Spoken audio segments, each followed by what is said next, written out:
ጊዜው ከሁለተኛው የዓለም ጦርነት በኋላ ሰሜን ኮሪያ ደቡብ ኮሪያን በወረረችበት ጊዜ ነበር። አንዲት የደቡብ ኮሪያ ሕፃን ልጅ ደስተኛ ሆና ቢራቢሮ እያባረረች ስትጫወት ከኋላዋ እናት አባቷ ጠርተዋት ሰርፕራይዝ ያደርጓታል። በቤት ውስጥም በተሰራ ሳይክል እያሽከረከሯት እያለ ከጀርባቸው በሰሜን ኮሪያ ወታደሮች ጥቃት ይደርስባቸዋል። አባትየውም ቤተሰቦቹን ለማዳን ወታደሮቹ ጋር ሄዶ ለነሱ እንደሚዋጋና እንዳይገሏቸው ይጠይቃቸዋል። እናትየዋም ልጅቷን ወደ አንድ ቦታ ወስዳ ትደብቃትና ከዛ እንዳትወጣ አስጠንቅቃ ትወጣለች። በሚያሳዝን ሁኔታ እዛ ሰፈር ያለ ሁሉም ሰው በሰሜን ኮሪያ ወታደሮች ይገደላል ከትንሿ ልጅ በቀር።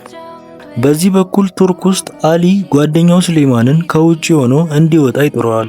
ሱሌማንም በተቻለ ሁኔታ ቶሎ ለመውጣት ይሞክራል። ከመውጣቱ በፊትም ለጎዳና ውሻዎች ምግብ ይሰጣል። ሱሌማን እጅግ መልካምና ልበ ሩህሩህ ሰው ነው። አሊ አንተ መቼ በጊዜ እንደምትወጣ ይለውና በሳይክላቸው ይሄዳሉ። ጌዚ ኑራንን እነ ሱሌማን እየመጡ ነው ብላ ትጠራታለች። አይን ላይንም ይተያያሉ። ጌዚም ይሄ ሰውዬ አሁን ላለው ውትድርና ሊኩት ስለሚችል ይቅርብሽ ትላታለች። ወንዶቹም በሳይክላቸው 39ኛው መካኒስ ክፍለ ጦር ግቢ ውስጥ ይደርሳሉ።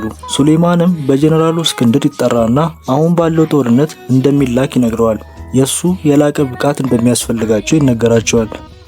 ሱሌማንም ምንም አማራጭ ስላልነበረው ተልእኮውን ይቀበላል። ማታ ላይም ከጓደኞቹ ጋር እየተጫወተ እያለ ዴሊ የሚባል ጓደኛው በሱሌማን ርህራሄ ይህንን ተልእኮ መስጠት ይገርመዋል።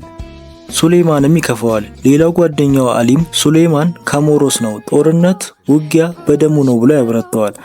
ማታ ላይም የሚወዳትን ኑራንን ያገኛታል። ወደ ጦርነትም እንደሚሄድ ሲነግራት